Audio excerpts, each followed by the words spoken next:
Committees set up to coordinate relief efforts in Southern Highlands. Citizens urged to assist victims affected by earthquake. And national government to undertake major reforms.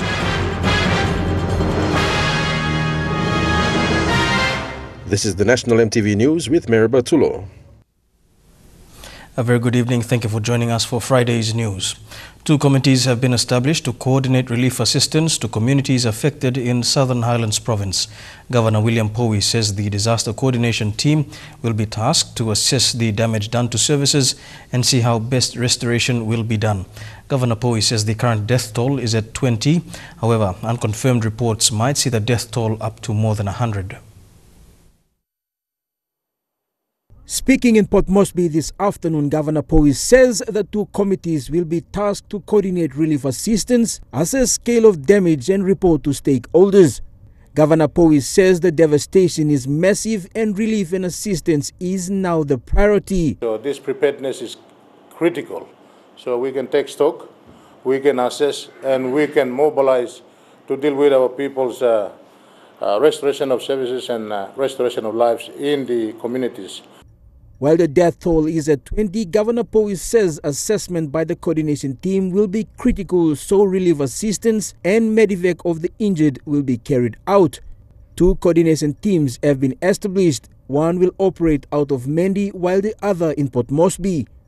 Names and telephone numbers here before me will be published through the media. So we have a well-coordinated approach to dealing with relief supplies and provided by the Southern Highlands provincial government in consultation with the national government. So we coordinate this effort in a more professionally organized manner as opposed to dealing with ad hoc and unorganized way of coordinating relief supplies to our people in Southern Highlands. Yesterday, the national government announced a state of emergency with NEC approving 450 million kina for Hela, Southern Highlands, Enga and Western provinces. Me talk Condolences and people belong Southern Highlands na Hela to Maslong Stephen belong national government. Meanwhile, a businessman in Mendi is urging the public not to sensationalize reports of the disaster. To stop speculating the rumors that there is someone that is responsible for it. I don't think that is correct and that needs to be dispelled. Governor Powie is urging Southern Islanders to work together so services can be restored. Appeal to our people to help each other, identify people in need, and let's help where we can, and the provincial government and the national government will do its bit in the coming days and weeks to deal with this major task of rebuilding what has been destroyed. Jack Lapava Jr., National EMTV News. Meanwhile, Southern Highlands Governor William Powie has passed his condolences to victims of the earthquake.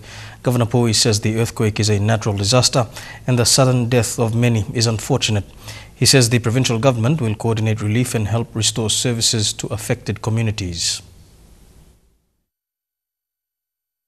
On behalf of the Southern Provincial Government, pass my condolence to the families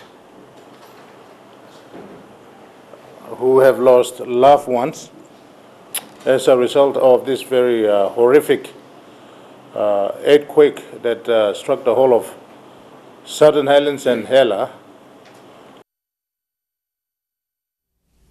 Kutubu in the Southern Highlands province is in dire need of basic food, clean water and medical supplies after the 7.5 magnitude earthquake hit the province early this week. 5 days after the earthquake, Kutubu has been cut off and the only way into this area is by air. The majority of homes and schools have been destroyed while the only major health center is quickly running out of supplies. Many have been left homeless and also scared and vulnerable as the earth continues to shake around them. Johnny Yawari, a well-known singer of hit songs Mount Lemina and Round Wara Kutubu, provided EMTV with pictures of his village affected by the earthquake. There are 4 major villages around the Lake Kutubu area: Gesege, Tukiri, Yobo and Wasami. The earthquake in the early hours of Monday was merciless as it destroyed schools, the only hospital, and even buried a few homes, leaving thousands homeless and scared. Aftershocks have been felt throughout this week. Lake Kudubu, it's been polluted. This Igadol volcano type eruption will come out lake, and all the neighboring villages, about 4 major big major villages around the lake, all got homes destroyed. They are living in they are homeless now. Most of them have they've worked to Lucy area blown now. Walkabody go there about another 25 kilometers to Pimaga, where the government station is. They came in there. They've got this what do you call care center. The policemen and the public servants there, or housing or workman.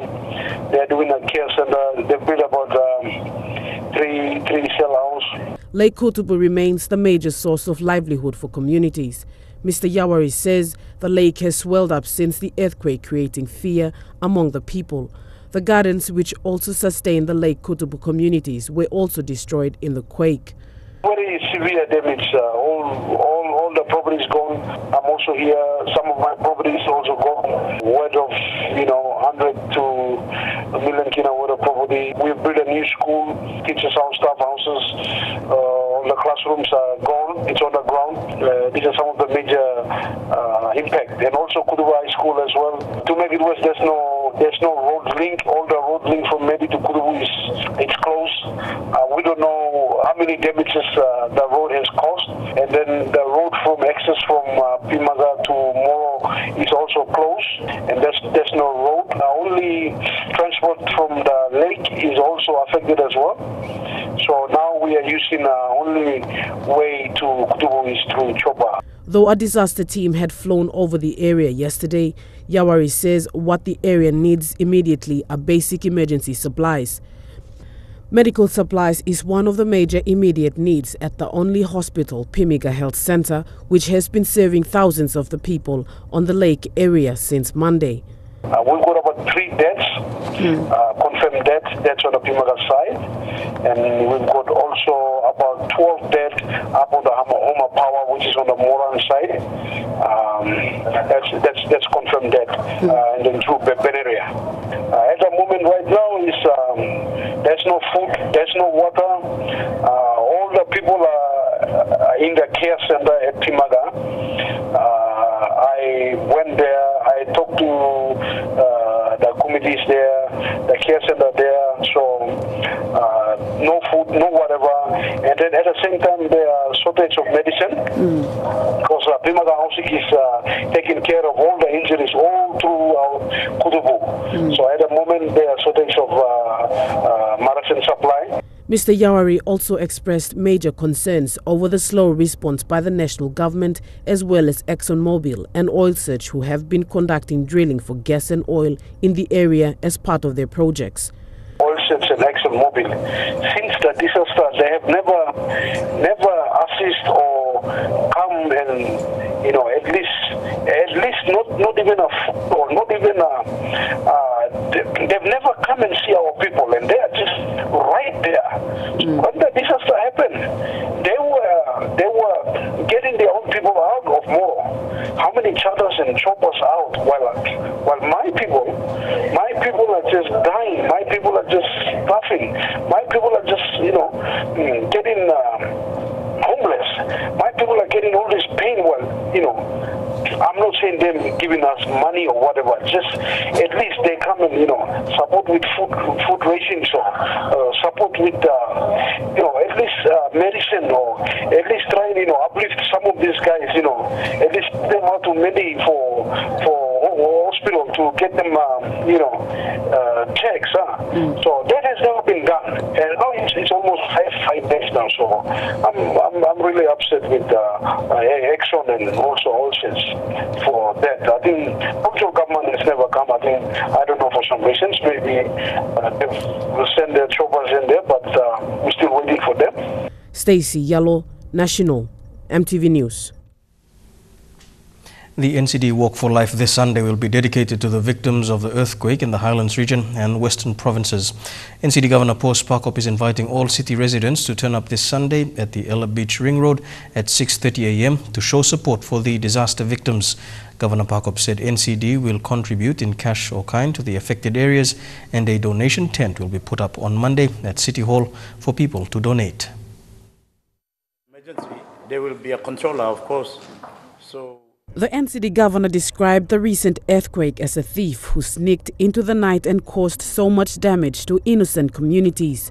Morning of the 29th of February, death and destruction came to innocent, unsuspecting people in 4 provinces of our country. In the middle of the night, like a thief, stealing away innocent life and causing massive destruction, the extent of which we have not come to terms yet, because there's not been, a proper assessment of the extent of damages. Sparkop, who announced the earthquake relief Walk for Life this Sunday, said many people in and outside of PNG are willing to help the disaster victims but don't know where to go about. He said NCD will be providing an avenue for people to donate through their different fundraising programs. The city, we can come and walk together, show solidarity, reach out, help our people to, know that in this time, of a tragic, event in their life, that we are there with them. We will contribute in one way or another, but at least we will show solidarity with them. While Sparkop welcomed the government's call for an SOE, he said the 450 million kina will not be enough to repair all damages caused to the communities. He said a disaster relief should be priority, as the slow response to help the communities will result in more social problems. People are suffering out there. They don't have homes. People have lost loved ones. They don't know what to do. They're traumatized. No counseling or no help in terms of getting them to understand what had happened. It's not an area which is known for seismic activity, as we all know. If it was down in New Guinea Islands or along the Momase coast, those are areas where people are used to those type of natural disaster, seismic activity. The plate below moving and volcanic and earthquake is a common thing. But this is an area where our people have absolutely no idea, have never faced this type of calamities before. Sparkop said the 4 provinces of Hela, Enga, Southern Highlands and Western provinces have been sustaining PNG, and it is time now for Papua New Guineans to give back and show their support. Since the earthquake, a lot of people have come forward to want to do something. In the city, people want to do something. They want to contribute, whether big or small. They want to show the grief and reach out to our people in the affected provinces. And we are a bit slow. I'm not happy that we are slow, because relief should be instant. The 3 R's in terms of disaster management: relief, restoration, and rehabilitation and restoration. The first R must be instant, but 3 days on and 4 days on, I'm not sure we have really responded well. Stacey Yalo, National, EMTV News. Renowned Southern Highlands singers Elizabeth Tandoa and Augustine Emil are calling on musicians from the province to perform at a concert in Port Moresby on the 10th of this month to raise funds for the disaster-affected areas. Proceeds from the concert will be passed on to NCD Governor as part of the people of NCD's contribution. Tandoa challenged artists from other provinces to join in the cause as well. So far, B-Red from B-Red Studios has given his support to take part in the fundraising concert. Normally the lights goes on at 3 o'clock in the morning.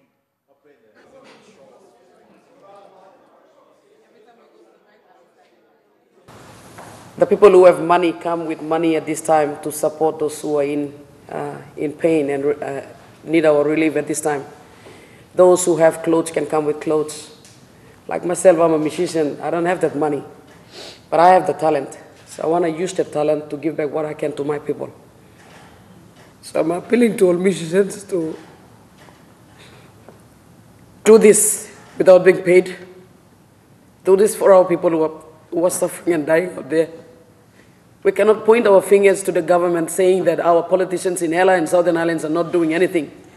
Whatever they can do at their level is theirs. What can we do as small people?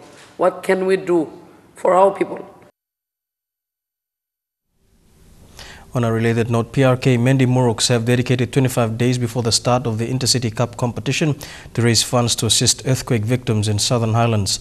Team officials made the announcement this week, soon after the government declared a state of emergency in Southern Highlands, Hela, Enga and Western provinces. Rugby league is the country's national sport. Rugby league has also united warring tribes in many parts of Papua New Guinea. Intercity Cup PRK Mendy Muruks has witnessed firsthand how the sport has unified Mendy during years of tribal fight in the area.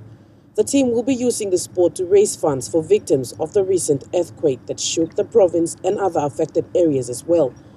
There's no politics in rugby league. There's no regionalism in rugby league.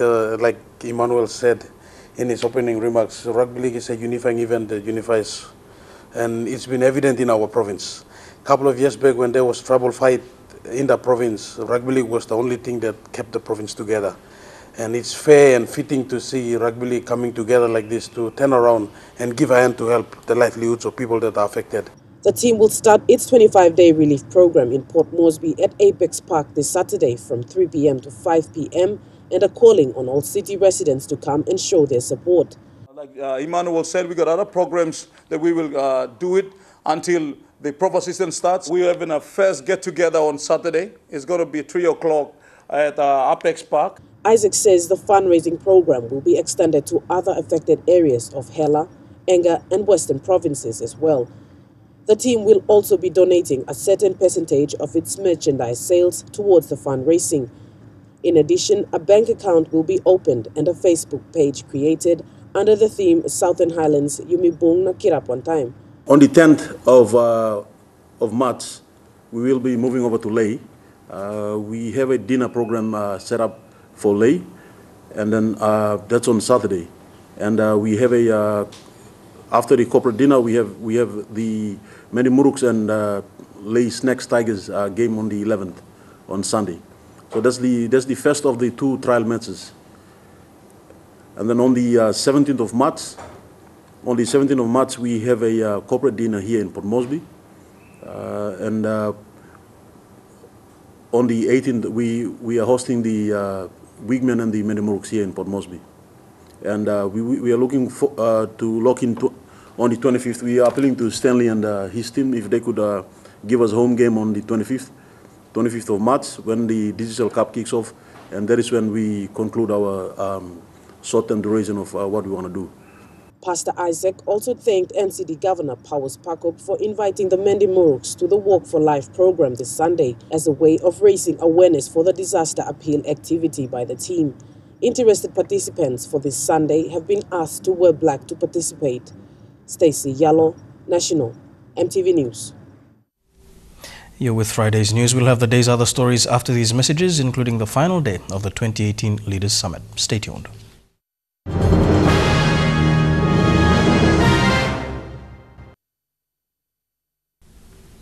Welcome back to the news. A joint economic committee gathered today to discuss the APEC Economic Policy Report. The report will produce issues and policies relating to structural reform and labor markets within the APEC region. Delegates gathered at Day 7 of the first senior officials meeting to discuss issues and policies to affect generally positive economic change, such as trade and globalization, and what can be done to mitigate any negative impacts of these changes. I think I'm confident that this joint policy dialogue and the findings of the AEPR on which this dialogue is going to discuss would provide an invaluable opportunity for all of us to explore issues of structural reform, economic and regional aspects of human resources development, regional cooperation, and labor connectivity, education, and skills training for the digital age, active labor market policies, and social protection. This was the first time a joint committee made up of the APEC Economic Committee and the Human Resources Development Working Group came together to discuss the issues. Leanne Jarari, National EMTV News. The high-level APEC policy dialogue now underway is bringing together economies to share ideas. The investment expert group meeting conducted at Gateway Hotel discussed investment promotion strategies and policies this week. The Asia-Pacific Economic Cooperation Someone meeting at Gateway Hotel this week discussed investment opportunities for APEC economies. To look at issues that are related to investment in I guess various aspects, and the two main aspects of our work are examining investment from the point of investment promotion, attraction, facilitation, retention, and the other big bucket of issues that we look at is the issues related to investment policy, investment treaty making, and how these issues interplay together. Most of the discussions were open to members on how best to improve investment opportunities. The main outcome of all of these meetings is new ideas, and that's what we're looking for. We're looking for new ideas, we're looking for openness of members to consider them, and how members implement these ideas in their domestic policy making, in the international policy making, it's up to them. And like I was saying before, this is the beauty of APEC. There's no prescribed way of doing things. It's a forum to foster new ideas, to generate new thinking. How members implement it, that's up to them. That depends on their domestic priorities, that depends on their international priorities. Meanwhile, at Stanley Hotel, the Human Resource Working Group touched on education strategy, labor and social protection.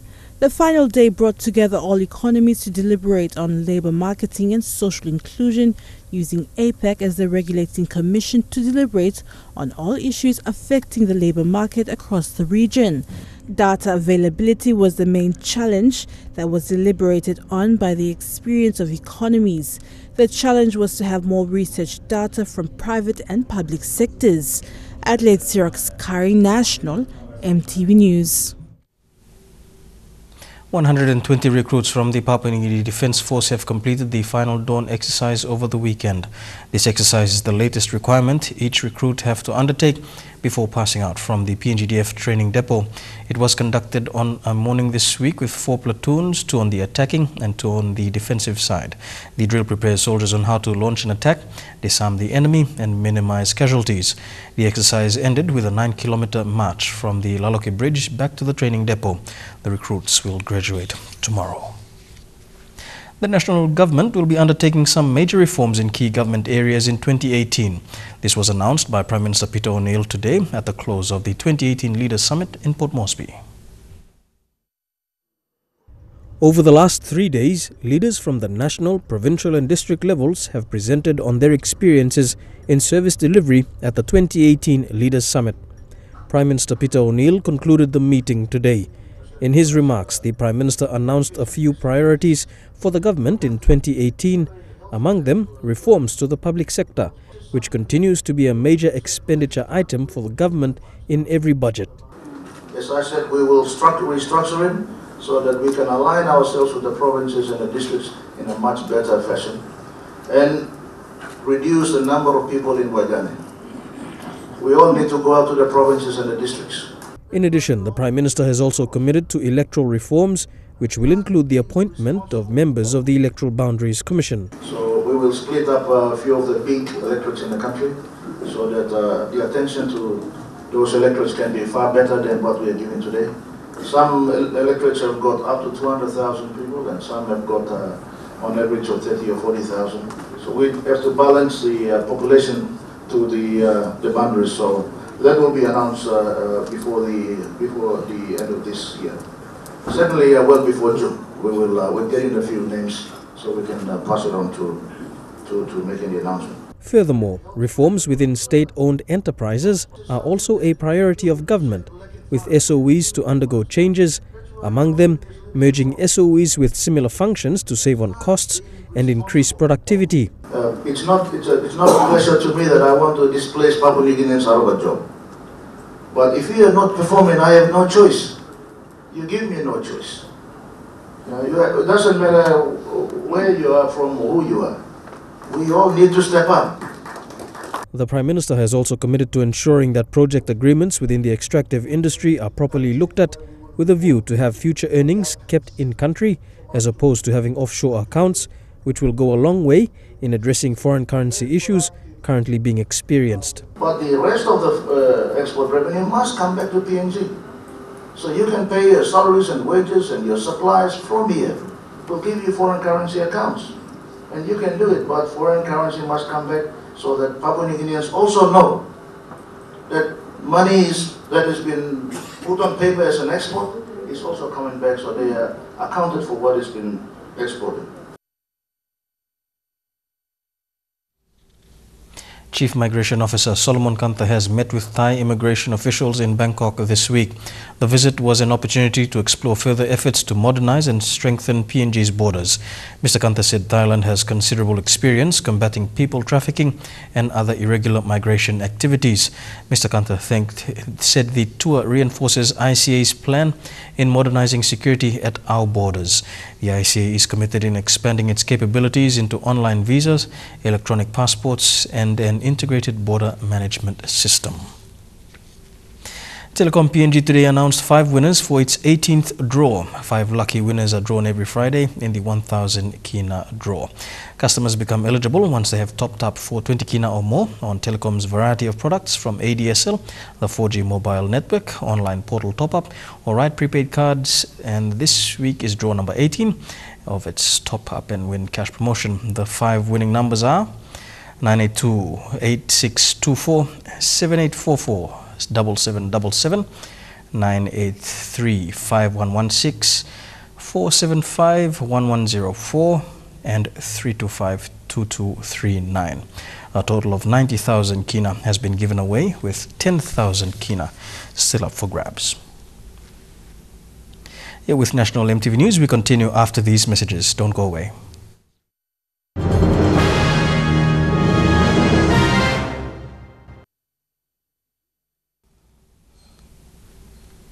Welcome back to the news. A crane operator at the West Lorengau Hillside House in Manus has died after the crane he was operating collapsed.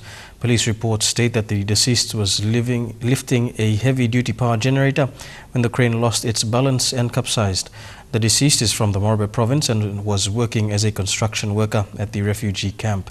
He was rushed to Lorengau General Hospital but pronounced dead on arrival.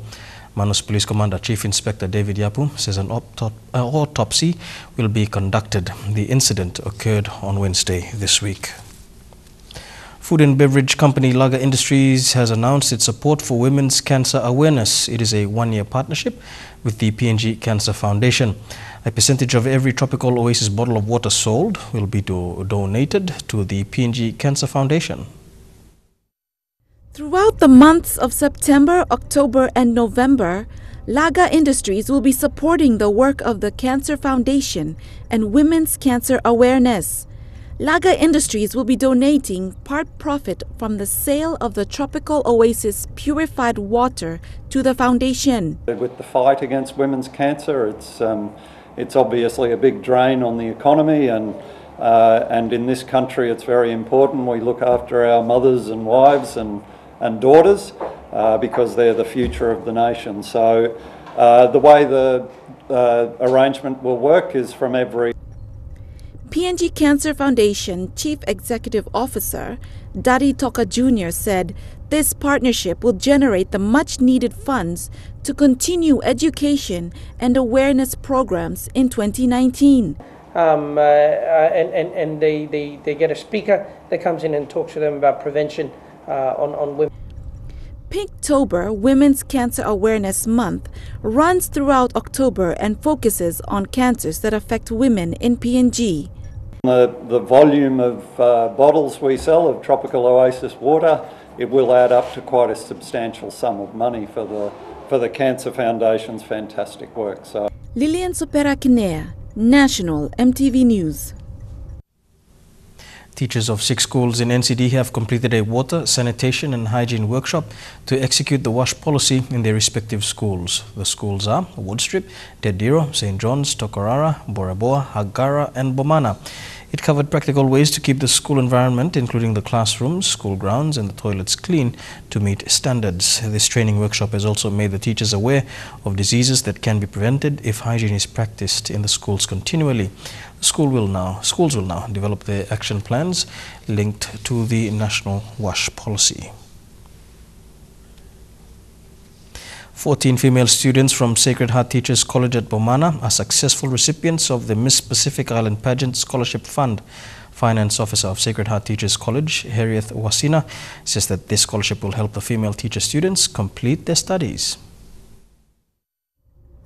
14 female students from Sacred Heart Teachers College in Bomana now have the support to complete their studies to become primary school teachers. A majority of the students come from remote parts of the country and are the potential teachers who will go back to their villages to teach. The village, they're grade 12 leavers and the parents are back at home. So when they apply for them to be in this college, since it's agency managed, so we have students coming from all provinces, especially Southern region. Francisca John, a recipient of the Miss Pacific Island Pageant Scholarship, comes from a family of 8. This is her final year at Sacred Heart Teachers College, and she is grateful for the funds to help her finish her studies. Working parent, which is only my father that is working, and my mother is just the housewife. So it is with this MPIP, it's very helpful to me that help with school fee and all this. This year, the Miss Pacific Island Pageant PNG Scholarship Program has assisted 54 young women. For those that our current recipient, because it's a donors, and because they sponsored for a reason, it's for a purpose. So I know and they will go and serve in education, especially in the remote setting. Lilian Soperakinea, National EMTV News. Turning overseas now, the Nigerian government has deployed security forces to defend the country's northeast schools to avoid further mass abductions of female students. Over 100 Nigerian schoolgirls were taken at gunpoint 10 days ago by the Islamic group Boko Haram. 4 years ago, more than 100 girls were kidnapped from Chibok and many of them never returned. Nigeria's president is calling it a national disaster. This is where Fatima ran when the militants attacked her school. It was 7 p.m. She was in her dorm with her best friend Zara. They were just about to eat their dinner when they heard gunshots.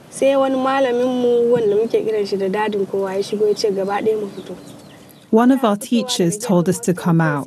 When we came out, we saw bullets flying in the air like fire. There was confusion all over the school. Students screaming and rushing towards the gate. But the gate was locked. This is the path that many of the girls took to try and get away. The main exit is down that way. And you can see some of their discarded sandals. They're littered all along this path here. Then we saw the militants' trucks, and they were shooting and calling us to get into the trucks. They were pretending they would help us. During the attack, Fatima managed to run away from the militants twice. But she was with her best friend Zara when they were attacked, and they got separated. She said altogether 5 of her closest friends are missing. This is Zara. She's 14. Her friend Fatima said business was her favorite subject. Yes, business, the key. Her sister Falmata is 25 and went to the same school as the girls. She was close to Zara. It was 3 days before the government admitted that there had been a kidnapping. Last week, the authorities claimed girls had been rescued. Then they said that claim was false. For Zara's mum, that was the hardest moment. Nigeria's president has said that the military and air force are searching for the girls. But parents aren't reassured. In this school, there are no children of government officials. All the students are the daughters of poor people. Now the school is eerily quiet. The scene is chillingly similar to the aftermath of the kidnapping of the Chibok schoolgirls in 2014. It was 3 years before most of those girls were released. The parents of Dapchi are afraid that they will also wait years to see their children again. You're with National EMTV News. Trukai Sports is up next. We'll be back with the details. Stay tuned.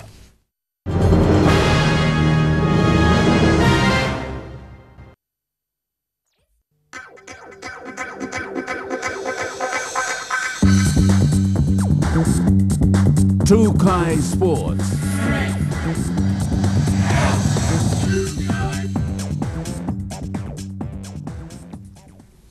Welcome to Trukai Sports. We begin with cricket, and the Hebo PNG Barramandis met host nation Zimbabwe in their second warm-up match at the ICC Cricket World Cup qualifiers. The PNG side went down again, this time by 5 wickets to the home side. The Barramandis won the toss and opted to bat first, and between opening batsmen Lagasiaka and Vani Vagimoria, they recorded a healthy score of 96. Asadvala and Sesebal then brought the score to 120 in the 38th over before they were dismissed. They were then cruising steadily on their way to 200, but Zimbabwe, obviously with their home ground advantage and strong bowling action, were not going to allow that. The Barras were only 2 balls short of their allotted 50 when they were all out at 195. Zimbabwe responded swiftly, beating the target in just 40 overs with 5 wickets to spare. The Barramandis now look to their first match in Pool A against United Arab Emirates on Sunday. Dinero Strico, National EMTV Sports. Labour-based manufacturing company KK Kingston, through its flagship brand Tafa, will be hosting a powerlifting championship this weekend at the Sir Ignatius Kilaga Stadium in Lae. This will be the first of 4 scheduled competitions on the 2018 powerlifting calendar. Michael Kingston, who owns KK Kingston, is also passionate about this sport and has supported the competition since 2015 at a cost of more than 200,000 kina. He believes PNG can produce world champions in powerlifting. KK Kingston has been working to support powerlifting since then, since 2015.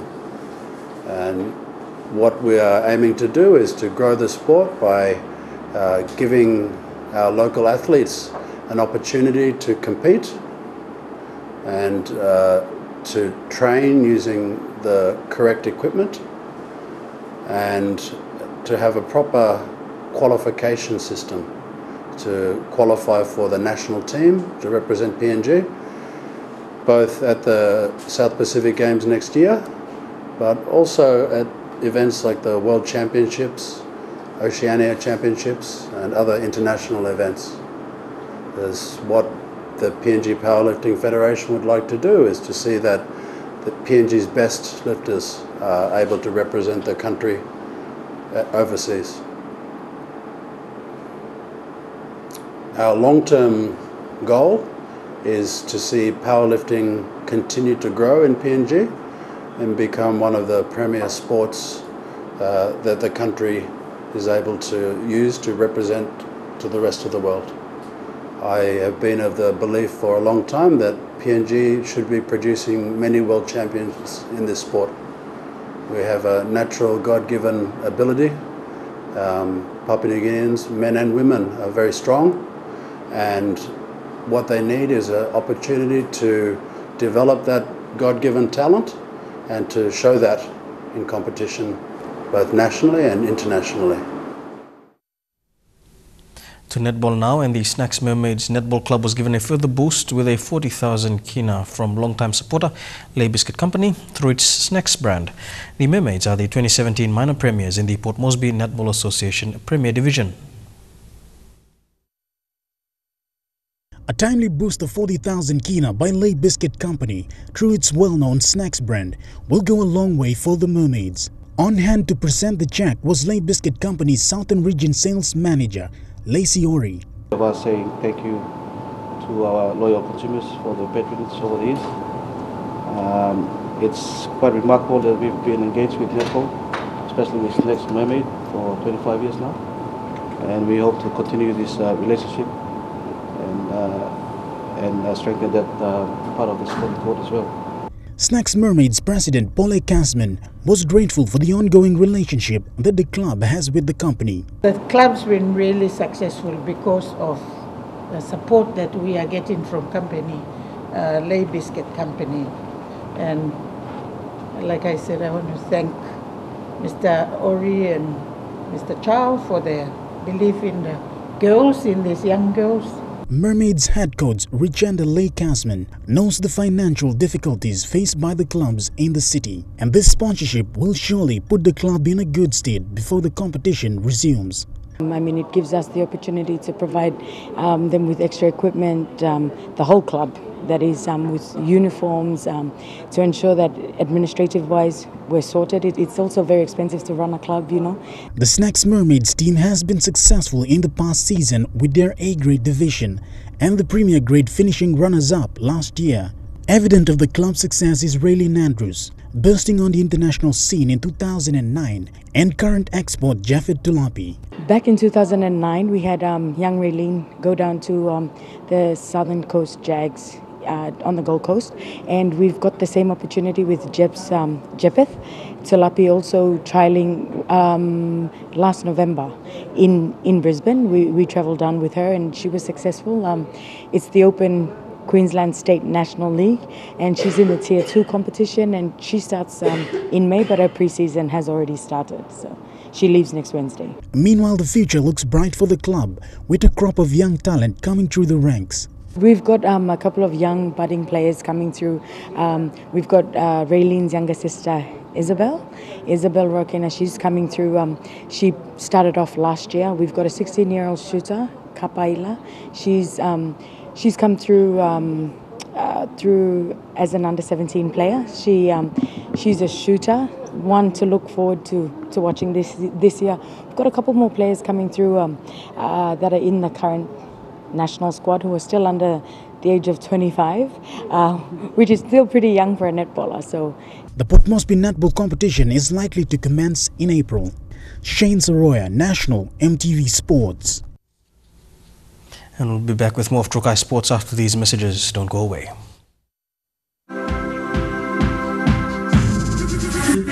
Trukai Sports. Welcome back to Trukai Sports. A 99-year-old Queensland swimmer has made history setting a new world record at the Commonwealth Games trials. He is not done yet as he plans for another title. George Coronis took 6 decades off swimming before kick-starting his career in the pool at the age of 80. Now 99, he's a humble champion with a fierce competitive spirit. He's also stolen the limelight at the Commonwealth Games swimming trials on the Gold Coast. On Wednesday night, he swam for his age group in the 50-metre event and with the crowd behind him, smashed the record books. George set a new record of 56.12 seconds. The previous record was held by an English swimmer at 1 minute 31.19. When I'm racing, nothing exists above the water. My eye is on that black line. I'm reaching and I'm swimming downhill. The former GP credits his longevity to swimming. It's the only time when you're not fighting against gravity. And when you're in the water, you're in an anti-gravity environment, and it's beautiful. George will be racing again tomorrow night with his sights set firmly on breaking the 100-metre record. The key to his recovery, he says, is pottering about. George has another milestone fast approaching. He turns 100 next month. And that, my friend, ends Trukai Sports for this evening. We'll go for a break and come back with the weather details for the weekend. Trukai Sports.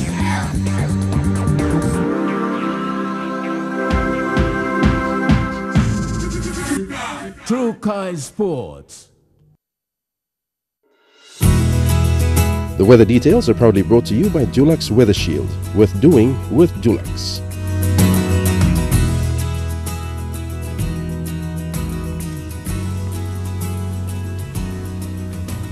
A look at the weather forecast for the next 24 hours in the southern region. Thundery showers expected in Port Moresby, Daru and Kerma.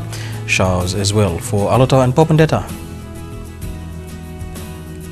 To the Momasa region, showers expected in Leh and Wau, thundery showers for Madang, Wewak and Vanimo.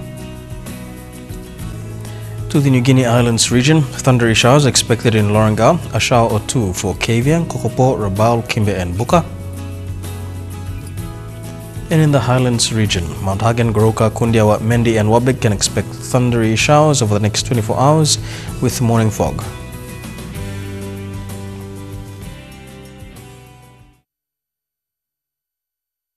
The weather details were proudly brought to you by Dulux, celebrating 50 years in PNG and the only paint made in PNG. And that's the way it is this Friday, the 2nd of March 2018. On behalf of the EMTV News team, pleasant viewing. Good night.